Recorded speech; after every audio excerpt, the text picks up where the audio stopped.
ఎందుకు వాళ్ళు దిష్టిబొమ్మ వ్యక్తం చేస్తున్నారు అంటే మేము ఎక్కడ ఎలాంటి పోస్ట్ ఎక్కడ మాట్లాడినా కూడా మా మీద ఒక రకమైన సోషల్ మీడియాలో కామెంట్లు పెడుతున్నారని మేము ఒక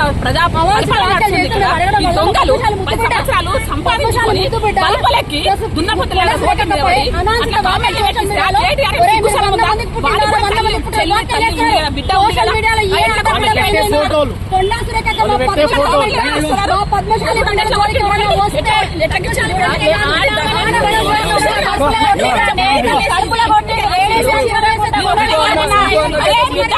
కేటీఆర్ నేను చెప్తున్నారు అరే కేటీఆర్ ఇంతవరకు ఒక మాట లేదు అరే కేటీఆర్ చెప్తున్నా నీకు సిగ్గు శరం లజ్జ ఉంటే నువ్వు ప్రజల పక్షాన కొట్లాడరా నీకు దమ్ము ఉంటే నువ్వు మొగోడవైతే ఒక ఆడబిడ్డ ఎత్తులు తెలంగాణ గడ్డ మీద ఉంటా బిడ్డ ఆడబిడ్డ నేను చెప్తున్నా నీకు దమ్ము సిగ్గు శరం లజ్జ ఉంటే